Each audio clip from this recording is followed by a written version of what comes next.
Welcome to ArtBeat, Canada's Art Pulse. I'm your host, Katie. In today's episode, Huy Lam reveals how his photography background molds his sculptures, blending visual narratives with tactile form. We'll uncover how he synthesizes diverse cultural insights and personal history into each piece, challenging the conventional boundaries of art and craft. He'll discuss the critical role curators play in refining his creations and how he navigates the tension between artistic freedom and market demands. Throughout our conversation, we'll explore his commitment to innovation and the obstacles faced by Canadian artists in gaining recognition. Join us for a philosophical conversation about creativity, identity, and the metamorphic power of embracing the unknown.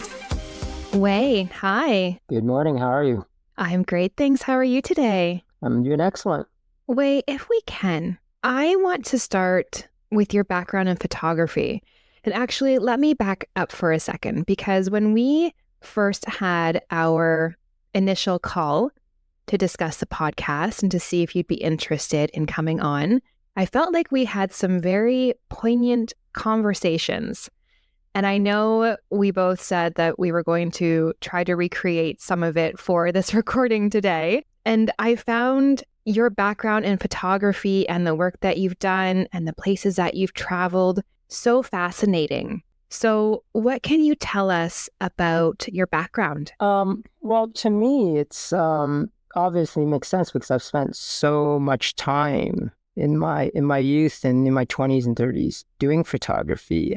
You know, now that I'm quote unquote making art, making sculptures, I don't see it as a separate thing. I don't see it as a oh, that was that and this is this. I see it as just a continuation story. I just see it as, you know, I don't know what comes after sculptures, and I don't actually think that far. But the photography part is actually a huge importance, obviously, because that was one of my first passions and love. And when I was really young, when I was 9, I wanted to be a painter. Oh. I wanted to paint. And, you know, that goes into my childhood of why that is and stuff like that. But I've always drawn, always doodled, always painted, always created stuff, always just. And so I think it was in my teens, whatever grade 9 is, that my high school had a photography program, and they had a black and white darkroom, and I just loved it. And my brother bought it. My brother pretty much introduces me to things, and then I get obsessed and go off. So he bought a camera, and then I borrowed it, and then before you know it, I never gave it back. And since my high school had a photography program and a darkroom, and we learned film processing and printing, I was just so into it. And I never thought of it as, and this is the thing, I don't think about these things in terms of, I'm going to do this for a career. I just do what I want and what I love. And I was just obsessed with photography and black and white. And I basically took the same course over and over again, you know? I think every year I took black and white 101. Oh, wow. I would obviously pass, and then next year I would just go back and take the class. You know, like, why are you coming back? Exactly. You don't get 2 credits, you get the same credit. But I just don't care. I just really, really, really, really loved it. I loved photography. I did. And so I did that throughout high school, and then the obvious sort of choice or the obvious thing your guidance counselor is like, maybe you should do a photographer. I'm like, yeah, I want to be a photographer. So I applied to some bunch of schools, but post-secondary schools, and I got accepted to a bunch of, and I ended up going to what we called the Slumber Cottage.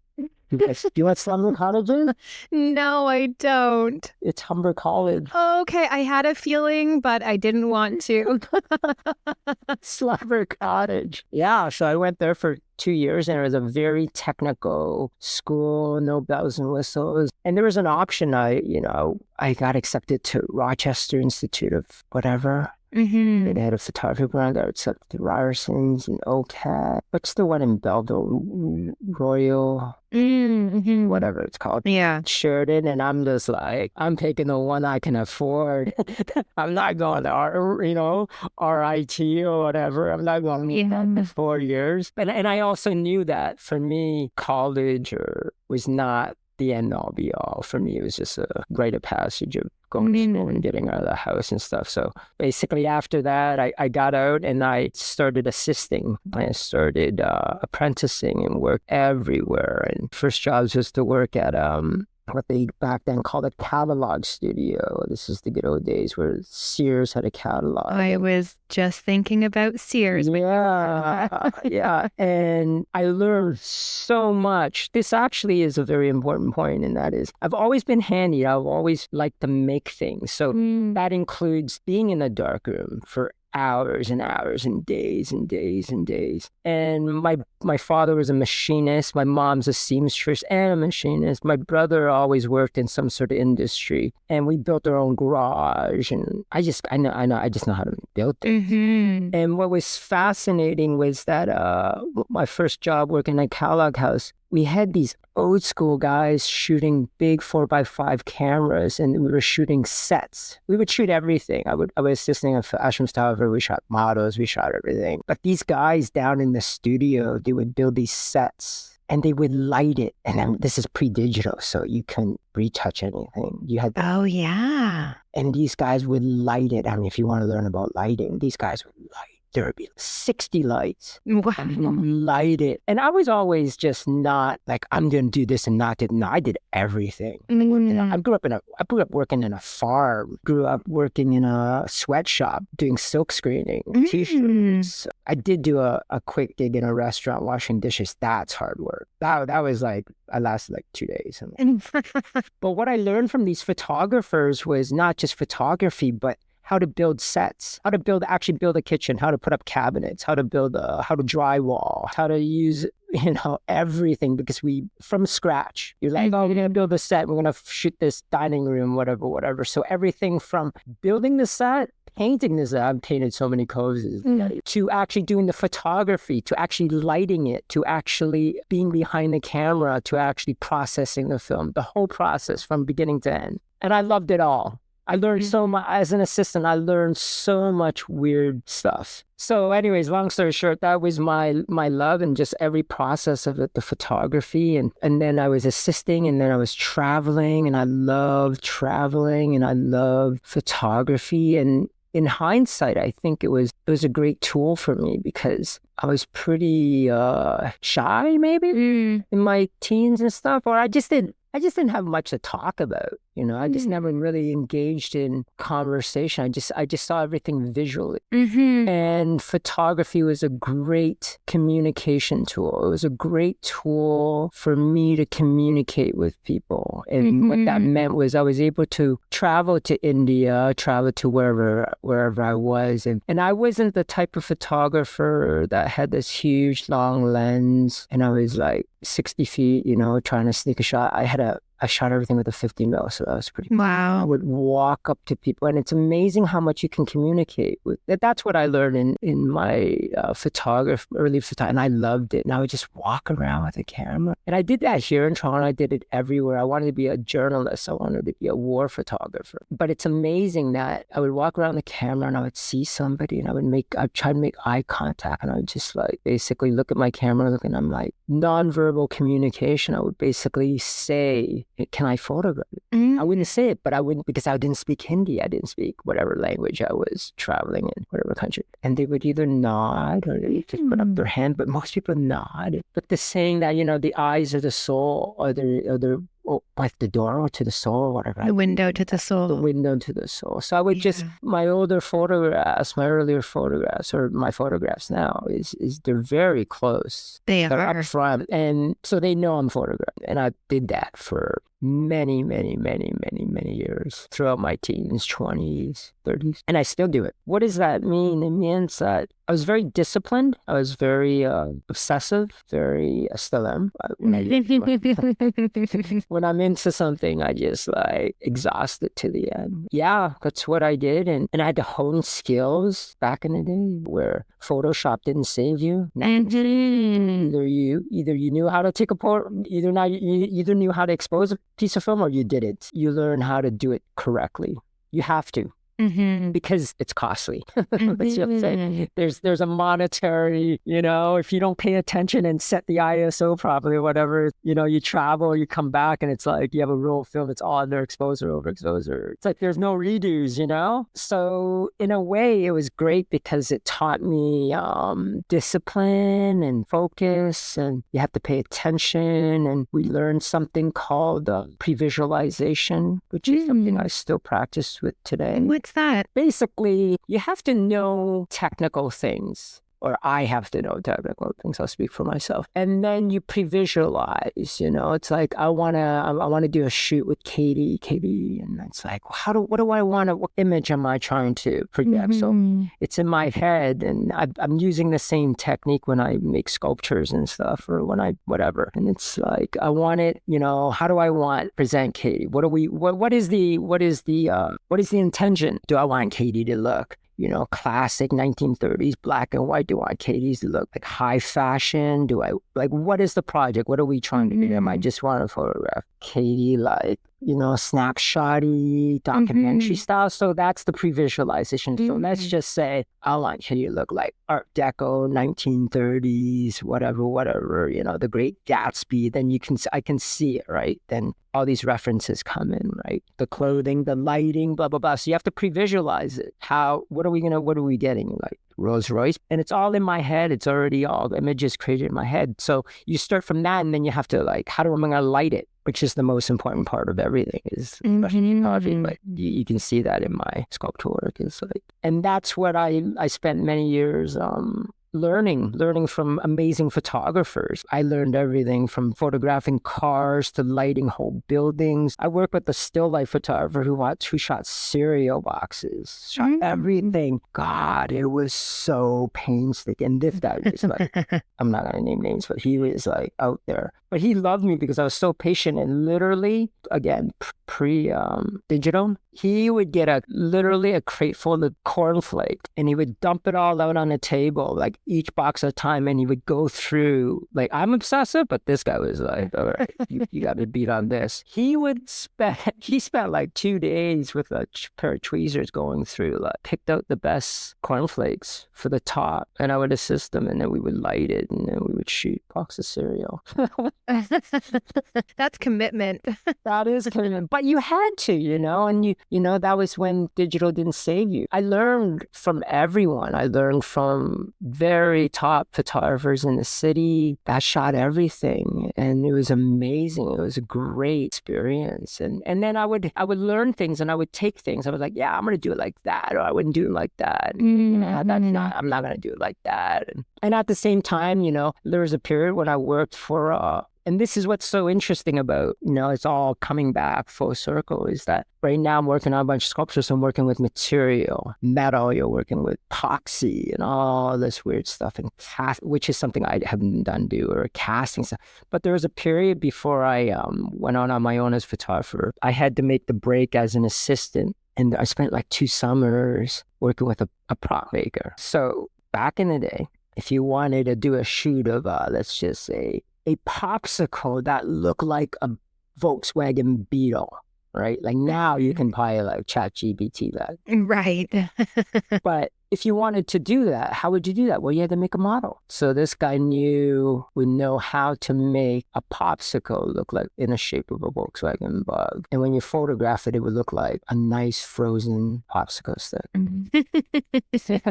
And so you had the combination of a good photographer, good photography, and amazing prop maker. So I learned all this stuff. I learned how to mix chemicals and sand and this and that. It's all it's an illusion. You're creating illusions. You're creating. So that's part of the pre-visualization. That's part of the learning about material, learning about things. Yeah, it was just amazing. I'm curious to know how your background in photography influences the way you perceive and construct your sculptures. I never thought about this because I just do things. But Burke, the director, the owner of United Contemporary, the gallery, he pointed this out. And obviously it makes sense. And he's just like, it's obvious your current work of sculptures is influenced by your photography in terms of light and contrast. And, yeah. I never thought of it that way, but obviously it's done consciously or subconsciously. But basically it's the same thing. I have an idea, I have a visualization. I'm like, I want to make this thing and it's going to look like. A lot of it is just a curious of, I don't want to make this thing to tell them, say, I just want to make this thing in 3-dimensional form. And that's been the most fascinating and rewarding things is that I've always worked in 2-dimensional form, whether it's photography or drawing or painting. And when I started trying to make 3-dimensional things, it was like my mind was blown. Because there's things that I thought, and then you start doing, you're like, that does not work, or that doesn't work, or you know what I mean? Yes. And I'm experiencing that right now, like light. And my earlier series where I did these brass inlays in wood to create this contrast, and I would know, obviously I would understand like the angle of reflection equals the angle of refraction. It's like basic photography, right? So I would have an understanding like, okay, if I make this thing and it's going to be lit by window light, I want it to reflect at this angle. So you see it. And then once you change the angle, it changes. That's the initial thought of everything. But the beauty of it is I have really no idea if it's going to work or not. So for me, I have to do it. It's in my head. Yeah. It's in my head and I have to find out if it works. And sometimes it works, sometimes it doesn't. And then I learn as I go, obviously, that, oh yeah, it works like this. Like for instance, like that work I did with inlaid brass strip in the wood and stuff like that. One of the things I learned was, this is where I love this, is that the direction of the sanding, of the polishing of the brass would determine how the light is reflected or not, right? If you're sanding something, right, let's imagine if you're sanding something vertically, so on a fine detail, it's up and down, it would only catch the light if it's lights from the left and right. If the light is from above, then it's parallel. The direction of light is parallel to the brass, the sanding. It won't be the same. It'll be different. It's not good or bad. It's just different. So then, then you can experiment. And then you're talking like, oh, you know what? I'm going to use a rotary sander then to make it, and it gets all crazy. So that's how it all translates. I understand light. I understand photography. I understand black and white. I understand, and I see it all in the same way. Like when I want to make something, like if you travel with me, and when I travel, I'll meet somebody to travel with me. Like I'll do the weirdest things where I'll walk around or I'll see something, I'll stop and I'll look at it. And I would look at my watch. And I'd be like, okay, what time is it? Where's the sun? If I want to come back, what times should I come back? Should I come back in the morning or late at evening? Magic hour. Where does the sun rise? Where does it set? If I want to photograph a building or some temple or whatever that's facing, you're looking at it and it's facing east, facing you. Let's hope I get this right.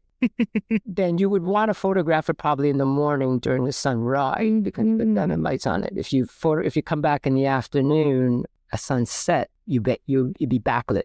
Unless you want backlit, but it won't be. You know what I mean? So all that is, I'm just talking about it now because you're asking me, but I don't really think about these things. Yeah. Subconsciously, I think about. Yeah, it does sound like it's a very subconscious process because, well, you are very process driven. So how does the concept of not knowing shape the way you approach a new piece? The philosophical answer is that the unknowing is, I look at art or art making or whatever you want to call it, or, sometimes I'm self-deprecating and I laughed about it. It's like, oh my God, making art, I don't look at it as a separate thing. I don't look at anything as a separate thing. I look at it all as one whole thing. What I look at it as just the way I approach life, the way I live my life, I guess. Unknowing or not knowing it's like my happy place of all things. It's that I feel very comfortable in not knowing. So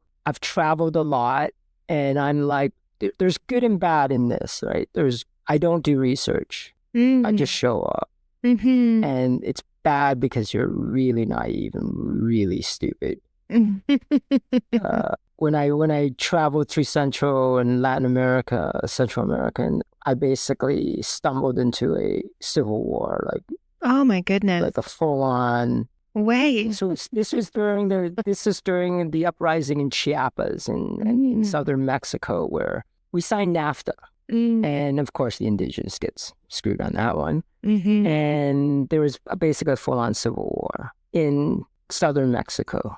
And I just showed up because I was just traveling through. I'm just like, yo, what's going on? You know, I show up and it's like militarized and there's checkpoints. And, you know, I go into the house and the guy's like, yo, what's going on? It's like, what's going on? They're like, dude, there was like a shootout yesterday. Oh, great. This is awesome. So, but you know, the amount of times I've spent on a bus traveling through God knows where, and that feeling of sitting on a bus, getting on the bus, and, you know, I have a place that this bus is supposed to take me to some wherever it is, some town, some village, some whatever. But the truth is don't know where it's going, don't know what time it's going to arrive, don't know how long it's going to take. I love that. So in terms of my process in creating artwork or my process in photography, which is related to the travel, which is related to everything, is I really don't know. More and more, obviously, I have data, enough experiences to know like certain things don't work and certain things. Right. That's the sort of paradox, is that I'm basically constantly looking for new experiences. So I'll create a bunch of artwork, or I'll, you know, and then I know how to do things. I know how to do the technical things. And then what happens is I go along the way and I make something, when I try something new, and then it leads to other doors. I was like, what if I do this? So the perfect example is right now I'm working on, I made my first mobile, literally like last week. And everybody wants to make a mobile. I mean, everybody want to make a mobile? I want one. I've been wanting to make a mobile forever. My brain, right? I have a folder. I have many folders in my brain. Like, oh, I need to make this. So the mobile has been in a folder in my brain for like probably like 20 years. Even before I wanted to. So it's like, I got to make a mobile. And there's a bit of excitement. There's a bit of fear. I've never made one before. So I started making one like 2 weeks ago, working on this mobile for possible show. I do have a show, but it's like, I don't know what's going to be in the show. I make a mobile. In making a mobile that I just do not know. I had this idea. I started making it and I'm like, yeah, it's going to be like this and balance right here. It doesn't work like that. Because once I was getting close to it and I was trying to balance it, it just would not balance at where I thought it would balance. So then it's like, well, where does it balance? Where is the center point of balance? And it's like, it's here. And I'm not like a physics math guy too. I'm not going to try to explain. No, I'll let the mathematicians figure that out. I'm just like, nope, it doesn't work here. Okay, then I go to the next step. It's like, okay, if it's here, then what do I do? Then I add to it. So then I finished this one, and then I started another one. Like, okay, I get it. Okay, now I'm gonna do it. Now I'm gonna up it and try another one and add all these drawings and same thing. It's just like what I sketched out, what I thought. It's like you start making it. It's like doesn't work like that. It just doesn't. Then I kind of figure like, why is, okay, I get it. And that's basically how that's basically my process. When you start out making something, do you ever have the viewer's perception in mind or any sort of messaging that you hope someone takes away from your pieces? Or is it purely just getting it out of your brain file and into reality? It's 99.999% the latter. It's just, I got a list of so many things I need to make, want to experience, so many places I want to go, so many. And they're just going through the list. Yeah, there's no specific messages. There's no specific, I do like the responses sometimes. I mean, not in terms of they like it or they don't like it, or, you know, obviously that's great for the ego, but just how people experience things, how people see things, how people. This is a great little story. I was working on a bunch of collages, and I had this one thing. I just did it. I made it, and I try not to get into the it's good or bad, but there was ones that I'm like, no. And I showed it to Mel, the curator, and I don't think, we were going to an art fair in Montreal called Plural. It's not called Plural. And I'm like, I don't think we should bring this. And I was like, no, we should just put it in because it's just part of your work. I like it. She's like, no. And of course she's right. And of course, that's why I love working with curator, because I remove myself from it. I'm just like, you know what, here it is. And we took it from Montreal, and there was all this work, and this work wasn't framed. It was just in a portfolio, and people were looking at it, and people were flipping through it. And this one woman apparently just saw it, and she said something in French that is just like, this speaks to me. And she wasn't even a huge art collector, and she's like, I actually don't really buy her. Like, she bought it, and made her so happy. It made her so happy, and she's like, please thank the artist. And Mel told me that. Yeah, she's just like, she was so proud of it, and so it gave her so much joy, and she framed it, and she took a picture of it and emailed it to Mel and told her how it's in her living room. And I use that story as a reminder to just make things. Don't get into it. Don't obsess about good, bad. So it sounds very much like you make the art for yourself. And when you put it out into the world and in public spaces for people to see, you very much leave it open to their interpretation and for their own life experiences to be placed upon your work. Yes. And honestly, by that time, I'm kind of over it. By that time, like, okay, what am I working on now? Yeah. And that's what, I guess that's how I see it too. It's not just related to art. It's related to how I process or go through life in a weird way. This is by no means bragging or gloating or anything. I've seen so much. I've experienced so much that I'm just like, what? I did that? Did I do that? Have I been there already? You know, because I'm not a personality-wise, I don't dwell. I'm not as nostalgic, like, oh, back in the, I'm just like, what am I doing? You know, what do I want to do? What have I yet to experience? So I can tell you there's downsides to that, obviously. What's interesting is that in the last couple of years, my work has just changed so much, you know, and this goes into the debate or the conversation with artists that, you know, some artists just do the same thing and they're great at it. Some artists change too much. And this is where the conversation gets interesting in terms of the commercial, the art and commerce, the commerce of art. Which is, I'm fine with that because I worked as a photographer, as a commercial photographer. So I'm very fine with art and commerce, the marriage of art and commerce. And, you know, with the gallery, one of the conversations is not with my gallery, but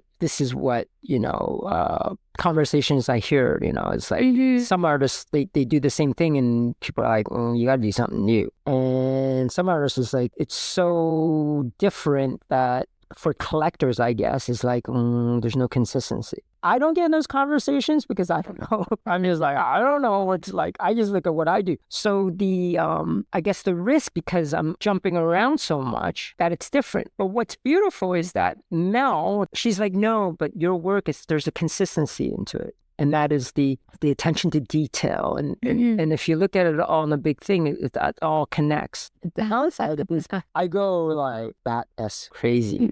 And I just get obsessed, right? So I'm like, collages. And then I'm like, okay, I'm exhausted with this. And then I'm going to jump into things. And by the time I'm doing the other thing, I'm like, what am I doing? That's all. Yeah, that's already 6 months old.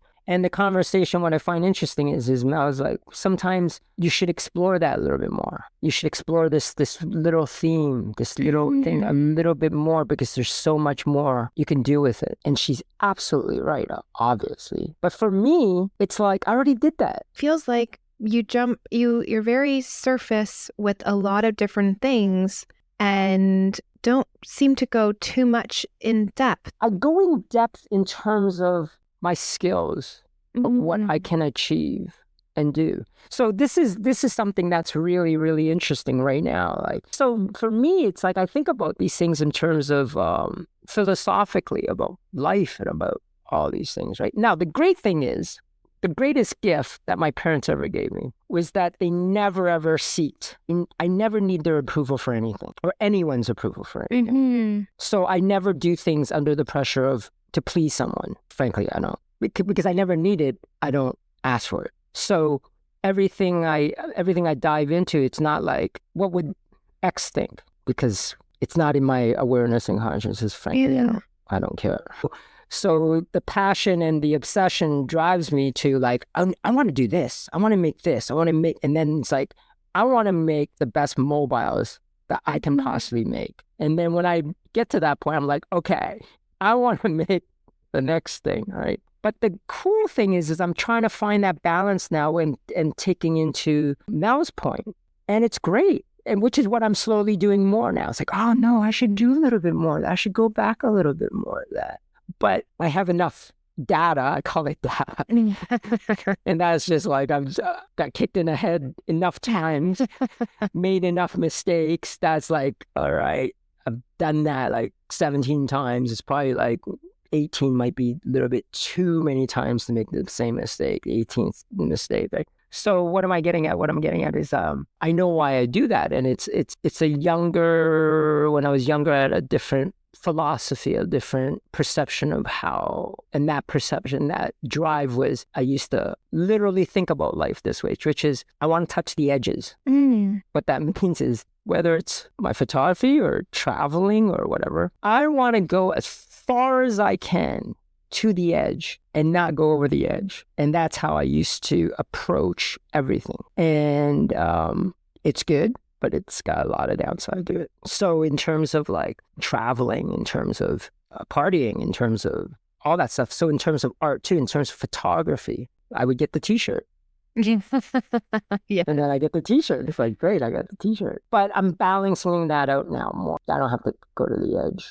When you had this conversation with Mel about the connection between all of your work, what is the connection, or what do you think the connection is? She told me this because she was showing a collector. She basically said that you can, I'm going to interpret she basically said you can whether it's the cloud, so you can see the obsession with it, making it as precise, as clean, as, I'm going to use the word, perfect as possible. The attention to detail and the attention to the aesthetic of it, that if you pull back and look at, things side by side, you're like, yeah, they're kind of related.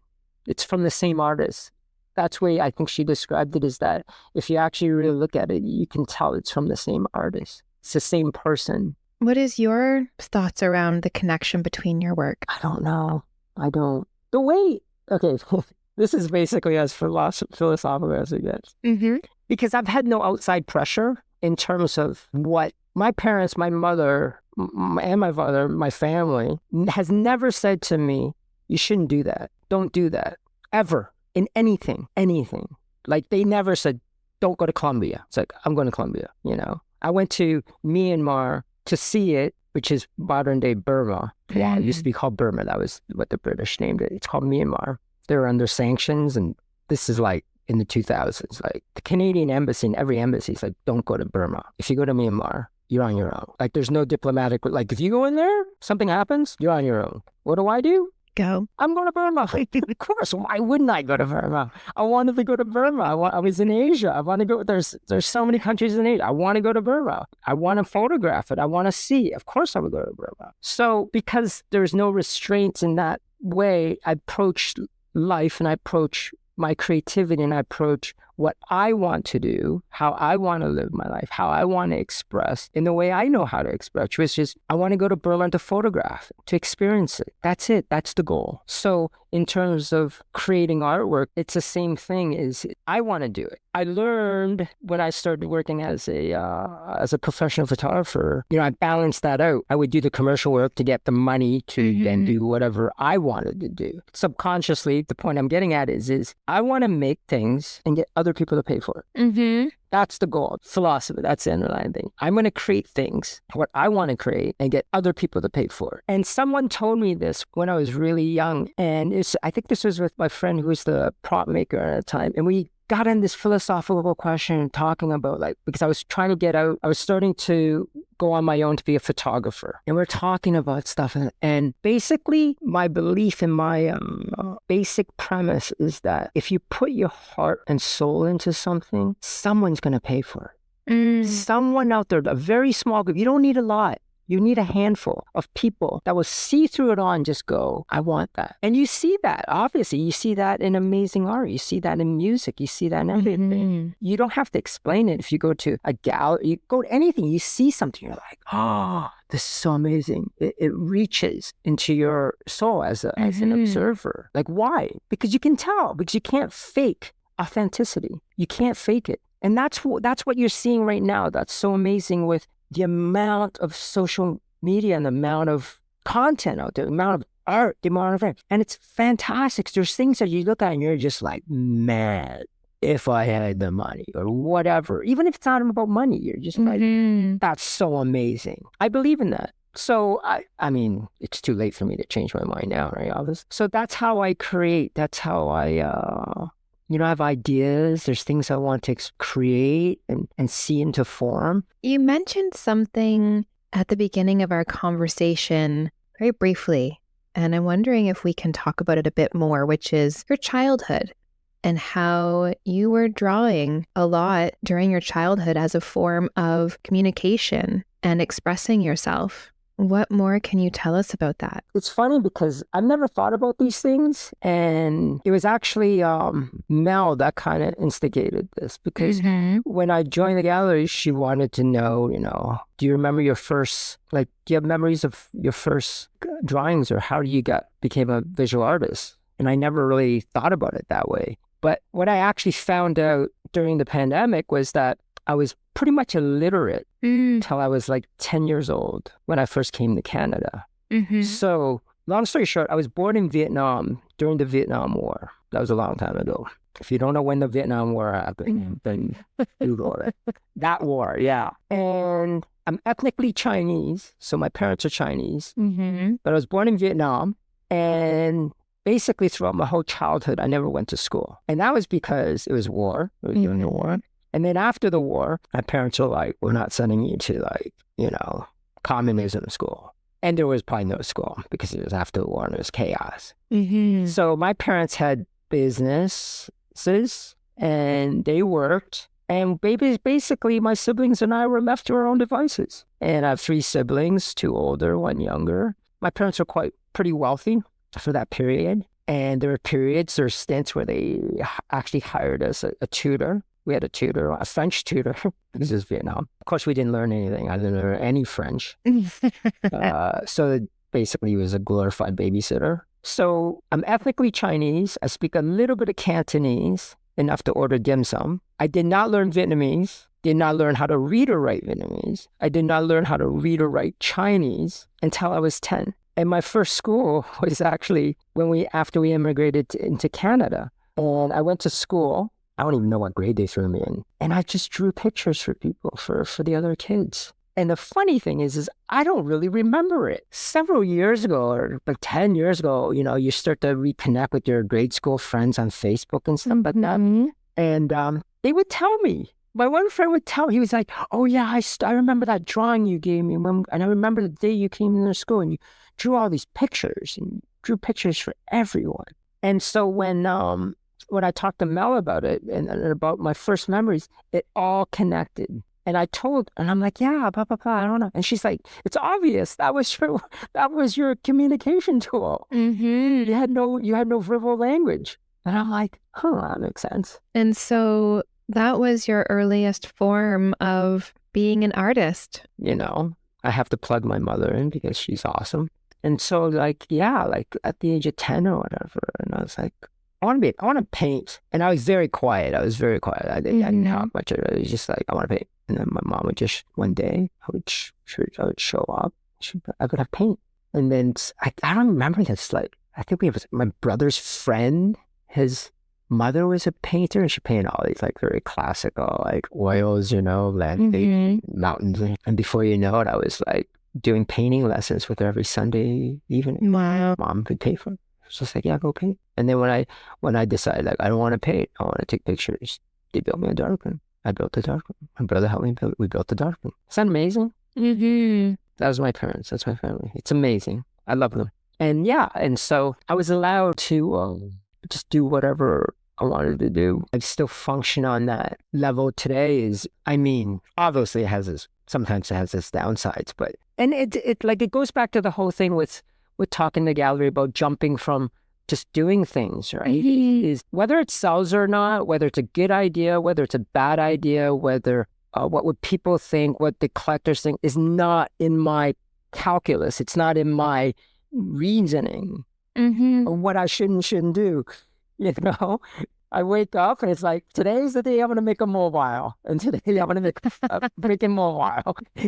I don't think, is this going to be like good for the show or bad for the show? What is the show about?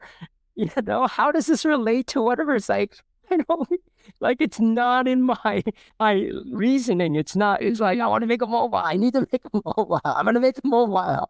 Do either of your heritages, and I'm saying either because speaking about Vietnamese and Chinese heritage, and maybe even your Canadian heritage of living here, do any of those show up or impact your work in any way? I imagine on a subconscious level in terms of just being alive and growing up mostly in North America, obviously in Canada, in a Western culture.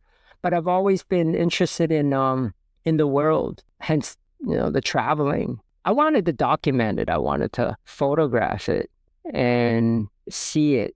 And I was never an obedient child. I didn't want to do what I want to do. And my mom, my parents, it's amazing. I guess they know, right? They're your parents. They know. I'm like total black sheep. There's, there's no talking him out of it. There's no telling him like, you shouldn't do that. It's like, my mom was just don't get yourself in the trouble that you can't completely get out of. Sage advice. Yeah, and she knew I was just going to do. So yes, absolutely. But I was interested in culture. I was interested in every culture. I went to India. I went to Nepal. I went to like Egypt. I just want to see it. I just don't have, I have no ideological projections on the world. I have no idea. And so on a philosophical level, I was just interested in everything. I want to read Marcus Aurelius and Seneca, but I want to read the Tao Te Ching, and I want to read about Ganesh. And subconsciously and consciously, I've always looked into these things. Like they're obviously good, really good and bad things about every culture, every civilization. There's amazing things about Western culture and Western philosophy and Western ways of looking at things. I love studying like history and, European history or South America, like history, just what is going on here. But I've also looked at things, how Eastern philosophy, Eastern ways of looking at things, Buddhism or Zen, all that stuff. Hindu is it fascinates me. So I think, obviously, subconsciously it must filter into my work in terms of balance and all these, fun words, synergy, and blah, blah, blah, and all that stuff. I imagine the obvious difference is the collective and the individual, right? Western is very, very individual, everything about individual, whereas, Japanese or Asian countries, very about the collective. Everything, you make your sacrifice. You do not stick your head out. You have to, right? So there's good and bad in everything. You see it. And then you see the repercussions of it. You see, you go to Japan, you see everything is so formal and beautiful. But underlying it, there's a lot of problems. Right? It's the same thing with the opposite. Everything here is just about like me, me, me, me, me. Well, we also see the issues with that, right? So for me, I try to take the best of both worlds. I try to literally too much of that. And then you go back and forth, it's absolute. So in terms of it's funny because I now think about these things when it's asked is I see that also in my approach to my life and my creativity and my art.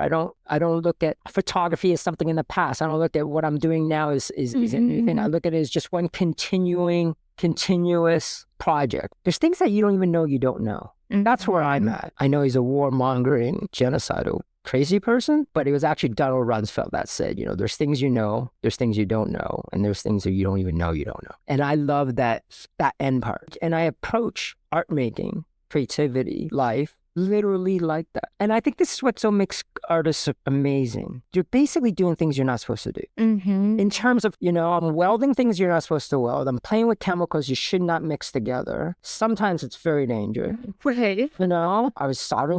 I never really solder. I know how to weld. And I was soldering something that wasn't working. My brother's like, oh, you need a different solder. And he goes, I have some at work. I'll get you some. And he's literally like, be very careful. Open the garage doors. And he gives me this package. It's a specific type of solder. I tried a little bit of it and I was like, I don't know how to use it properly. But literally on the package, there's like skulls everywhere. It's like warning, do not, wear like warning, like toxic chemicals. And it's like, yeah, why wouldn't I not play with that? So yeah, like that's how I approach my process, my creativity in terms of like I want to do this thing. I want to make this. I want to bend this piece of metal like that. And it's like, okay, YouTube, how do they do it? What are the tools? And then it's like, yeah, but I want to make it like this. And then I'll build jigs around. I'll build specific jigs and do specific things to make it, to try to get this view. There's nothing more rewarding than making something and then having another artist that you probably respect and like yeah, that guy's pretty, or that woman or that person is like, yeah, they do some amazing shit. To go, okay, I understand, and then you explain it to them, and they know there's something beautiful about that. There's something. I have a really good friend. Her name is Crystal Xavier, and she's so good because she's an artist, but she's also works for a consulting agency, and she knows so much about material and things, and so we'll go see a show, we'll see something, and then like, what's that? Oh, and it'll be like some word. We're both like, and then she tells me something like, oh yeah, you gotta use this material, and then it's like, I need to experience that. I need to, I need to use that patina. Or whatever chemical, or whatever to get whatever look or whatever. It's like, how do they do it? Wei, another big part of our conversation was about the Canadian art scene. And I don't want to say we got heated, but we got pretty passionate in agreeing with each other's perspectives. And you even enlightened me a little bit to help me better understand or come a bit closer to realizing why Canadian artists typically need to go elsewhere. And we know, obviously not limited to just Canadian artists, but since this is what we're talking about, why do they need to go elsewhere in order to be taken seriously in Canada? And you had a lot of great thoughts and theories, and I'm hoping that you can share them again today with our listeners. I'm laughing because I'm going to maybe rejig my word. No, hang on. I don't think that anything you said last time was offensive. It was actually very truthful. I don't think it was offensive at all. I don't think it could offend anybody because it was the truth. I look at things, I can get quite philosophical, and I actually really love like psychology and how the mind works and I try to self-reflect, how I used to think, what my thought process was, how, and I'm softening up a little bit. I'm trying to be more softer and less hard. I actually really believe that everything starts with the psyche, with how we perceive the world, how I perceive the world, how, my visual language, I know I'm going off topic here, my visual language and my desire to be a photographer started with several images. One is the burning monk in Vietnam. If you have never seen that image, then you should look that up. And the girl running after the Americans napalmed Cambodia. These are historical images because the Vietnam War is the first fully documented war, I think, with embedded journalists. And those images have ingrained themselves into my brain, into my psyche from a very young age. Why? Because I was born in Vietnam. That was the war I grew up with. That was my war. Oh, that war affected my family. That's why I'm here in Canada. So whether subconsciously or consciously, these things have a thing in our brain of how, I find it fascinating, friends, people, like, why are people like that? Back to your question about the Canadian art scene. I've often thought about it because I had this argument with my friends all the time about like, why is it Canadian? Like, and I have artists that are musicians and clothing designers and all sorts of fields, right? You see it all the time. All these actors, all these comedians, all these musicians, they're all Canadian, a lot of Canadians. It's disproportionately like, wow, there's a lot of Canadians in Hollywood. And it goes with the arts. It goes with everything. And I've often, so we get into debates. I experienced as a photographer, I was doing well and I was getting a lot of work and I was becoming, like a photographer. And I had the experience of back in the day. I didn't have an agent in Canada, so I wanted to, because I wanted to experience it myself and, connect with clients and stuff. So I would reach out to potential creative directors and art directors. I would reach out to people. I would, hi, Katie, my name is Wei. I'm a photographer. Do you have time to meet? I would love to show you my work. And the story is I reached out to someone. And by now I was like pretty established, I was like working. I had clients, I had portfolio with like, obviously all your major corporations or whoever I worked with and I reached out to this one creative director. That was literally her title, creative director. And I sent her a promo and I would follow up. So I called her one day and obviously you never get anybody on the phone, but sometimes you get somebody on the phone. So they actually pick up the phone. Like, yeah, good old day, right? And I literally went through an experience where I was just like, hi, whatever her name is, Katie. I'm gonna use Katie.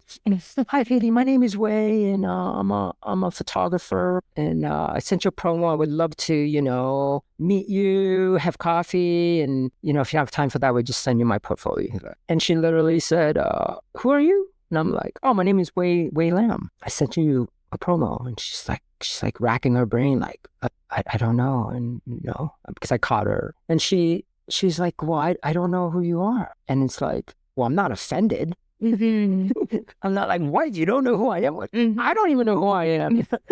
And I'm not like egotistic. I'm not like, oh my God, you don't know who I am. I'm like, well, that's the point. And then like, I wasn't even like offended. I was in shock. I was just like, that's good. That's good. You don't know who I am. That's why I'm calling. I want to introduce my work to you. And I literally told her that. I'm like, well, that's great. But that's why I want to show you my book and introduce my work to you. And she literally was dumbfounded and be like, well, I don't know who you are. So, and I'm like, yeah, that's why I want to show you. And she literally brushed me off. She just said, well, I don't know who you are. And I don't. And then it kind of like, obviously at that point it made sense to me. It's like, oh, you don't want to see my work. You don't. And I'm like, well, okay, well, and I got off that call going, what the F? Literally, that's your job. She has never heard of me. So, like, think about that. I don't even need to explain that. It's like, what is going on?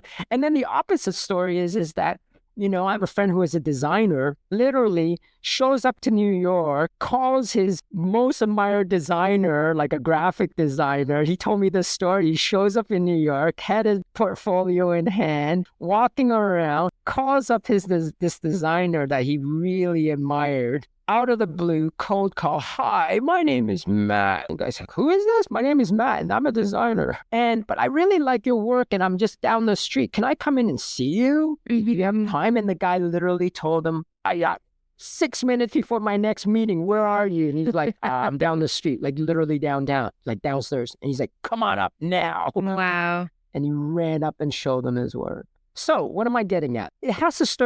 Everything has to start from a frame of mind, like a mindset of how you perceive the world. We in Canada, for some reason, and I know those reasons, for some reason, has told ourselves and has convinced ourselves and has practiced that we have some sort of weird inferiority complex.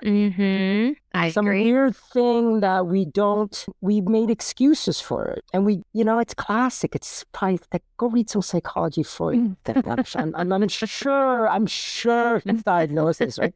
And we make excuses for it. So the common excuse is, well, the Americans have 10 times the economy and blah, blah, blah. We don't have the power of Hollywood, blah, blah. Agree, rightly so. But that's a symptom. That's not the cause. That is part of the cause. That's part of the reasoning. Yes, and of course, obviously, but that can't be the reasoning for everything. You know, so it starts with a mindset. Now, let me bring in a argument, a counter argument to that argument, right? Why is it then we live in Canada, we're technically 1/10 the size, blah, blah, blah, all that, you know, other stuff. So why do we have such amazing hockey players? Right. Why do we disproportionately have more Canadian hockey players than our population, you know, 1/10? However you want to do the math. Why is that? Because, in my humble opinion, every part of our society supports hockey.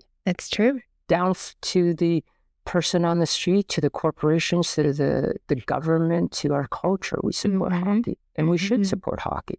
We should support hockey. We can also support the arts. We can also support the actors. We can also support the engineers. We can support the tech, whatever. That's before the money. That's before the seed money. That's before anything. It's a mindset. It's fostering that environment for these things to grow and to be nourished. Yeah. And it's education. It's all these things, but appreciation of not just the arts, design, furniture, the architecture. Like, think about this. Frank Gehry, one of the most, I think until now, I think they're working on a new project. I think he's working on a bunch of new condo projects on King Street. Don't quote me on this stuff. But I think technically up until this point, Frank Gehry hasn't designed a building in Canada. I could be wrong on this. Somebody could totally fact check me on this. But like the AGO is not his building. He did a renovation on it. He did one part of it. But he's Canadian. Yeah, I was just going to say, I wonder how many people actually know that Frank Gehry is Canadian. Then when we're told, we're all so proud. It's true. And he's done everything, all of his work, everywhere else but here. But he's Canadian. Spain. Bilbao, you know? That's my opinion. And hold me to it. It starts with a mindset. I think a lot of things start with a mindset. It's not just what you think, it's how you think. How do you think, perceive like a bench? Like somebody designed it, somebody made it. Right. Even if it's bad, somebody designed it. But if your standards are so low that it's just like whatever, then that's what you're gonna get. If nobody cares, then nobody cares. Like if you're gonna put the effort into it, can we not at least try to make it look good? Put some effort in it. But I think it's not just the fault of the designer, right? It's not the fault of the public has to hold to a higher standard, right? So am I blaming the public? I don't know who I'm blaming on. Maybe I'm not blaming it on anybody, but it's not one thing. It's a feedback loop. Exactly. It's a feedback loop. Do you have any musings around what can be done to start to shift this mindset so that Canadian talent can be validated by Canadians? I find this stuff super fascinating because, and it's not just Canada, right? Obviously, every country, every culture has its pros and cons, has its faults, and has its way of thinking, good or bad, right? I don't want to sound like I'm just picking on Canada. I'm not. You know, I've traveled a lot, and there's things that I've gone to other countries and seen. It's like, ooh, that's a good way to do something. And then there's things that's like, no, that's a horrible way to do something. That doesn't make sense. Like, see, here's the touchy subject I'm going to get into. And I got into this when I learned about meditation for mental health reasons and stuff. You know, the buzzword that was going around a couple of years ago is, I don't think awareness is enough. Obviously, right? This has to do with everything. And I look at this through my own experience and my own dealings with my own vices and my own addictions with sugar and whatever, you know. And it's just like, okay, now that you know, are you going to change? It's very, as everybody knows, it's very, very hard. So this can philosophically go into a debate about question about like ignorance. Like, I don't know what that is. I don't know if it's an education thing. I don't know if it's a cultural thing, but it's possible, right? Like I find the hockey analogy and the arts analogy fascinating. Mm-hmm. I don't know if it's a valid argument. I don't know. That's how I see it, right? I think maybe what you're doing right now is obviously going to help exposing art to having people talk about it. But I think it starts with an attitude. I think it starts with I think for Canada, it's with everything, or health, everything. I don't want to get everything. It's not just that. The art is just the symptom of it. It's just, to me, that plays a huge role in the psychology of a culture, specifically in Canada with the arts. It's a psychological, we have to be proud. We have to be like, that's a Canadian artist. That's a Canadian designer. That's a Canadian engineer. That's a Canadian thing. We built that here. We used to do that. We built the Aero. People that don't know that, look that up. What is the Aero? The Aero was one of the fastest planes. It was like the most high-tech engineered plane in the world for that period in the 70s. I had no idea. The Canadians built that. It was ahead of everybody else. Then we scrapped it. Don't ask me why.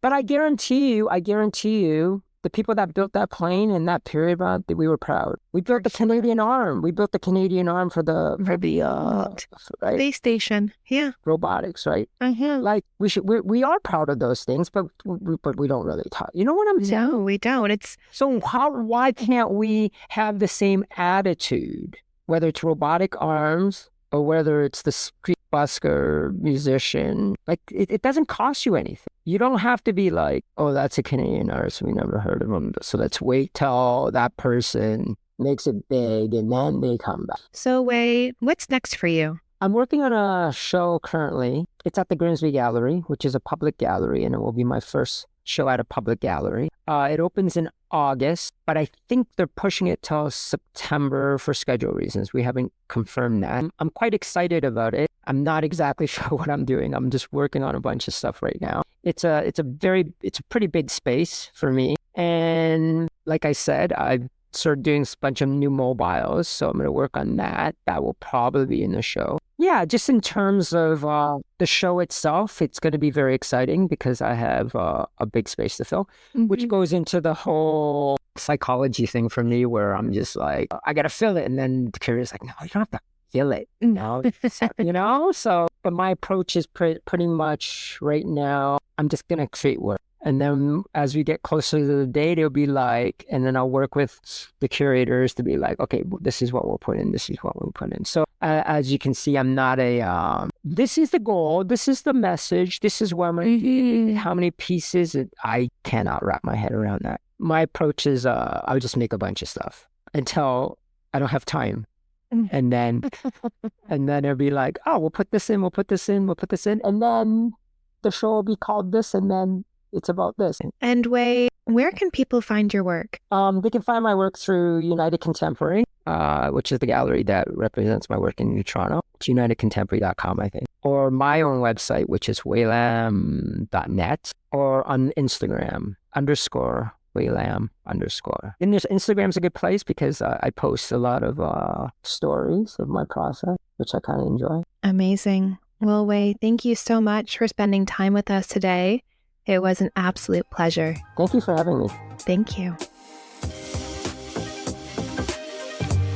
Thank you for joining us on ArtBeat, where the stories of Canadian art come to life. Follow us on Instagram at ArtBeat Podcast for exclusive content and previews of what's to come. Don't forget to subscribe on your favorite podcast platform to stay updated with our journey through the world of Canadian art. Enjoyed the episode? Leave a review or recommend us to a fellow art enthusiast. Together, let's keep the conversation going and deepen our connection to the diverse world of Canadian art. See you next time.